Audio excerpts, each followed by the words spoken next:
Yo mga idol, kamusta? Sports Talk PH nga pala. Ang parusa kay Crawford, pag-usapan natin yan mga idol. Ngunit bago ang lahat ay huwag kakalimutang mag-subscribe at i-click ang notification bell button for more sports talk.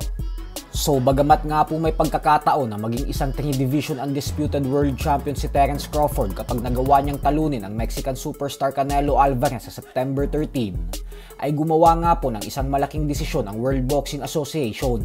Ito po ay matapos sabihin ng WBA President na si Gilberto Mendoza na agad nilang tatanggalan ng titulo si Crawford sa gabi ng laban nito kontra kay Canelo. Kung atin pong matatandaan ay nasungkit ni Crawford ang WBA Junior Middleweight World Title Belt matapos nitong talunin ang former undefeated world champion Israel Madrimov mahigit isang taon na ang nakakalipas. Pero magmula noon ay hindi man lang dinipensahan ni Crawford ang nasabing titulo.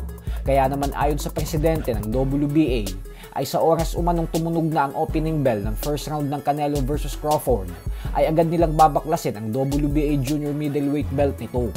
Ganun pa man ay hindi nga po maintindihan ng mga fight fans kung bakit kailangan pa itong gawin ng WBA sa mismong gabi ng laban ni Crawford kung pwede lang naman umano itong gawin ngayon. Ayon naman sa ibang mga fans ay kaya daw gustong paabutin ng WBA ang pagiging kampiyon ni Crawford sa mismong araw ng mega event ay upang makuha pa nito ang 3% na komisyon sa kita ni Crawford.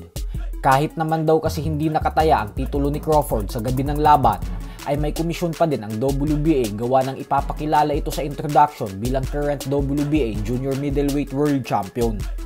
Sa kabilang banda naman mga idol ay nahaharap nga po ngayon sa matinding krisis ang sports ng boxing sa bansang Japan.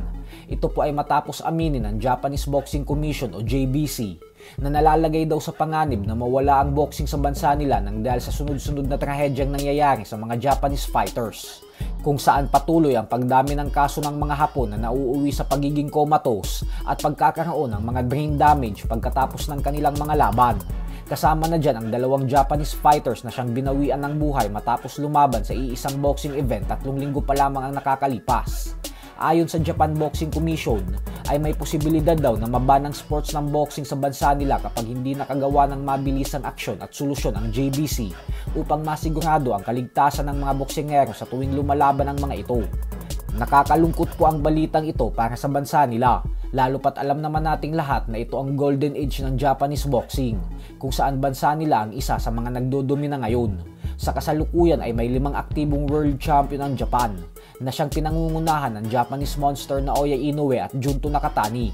Pero sa kabila ng paghahari ng Japan sa boxing, ay madami din ang binabawian ng buhay. Kaya siguro napapaisip ngayon ang bansa nila kung sulit pa ba na ipagpatuloy ang sports na ito sa Japan. So hanggang dito na lang po muna tayo mga idol.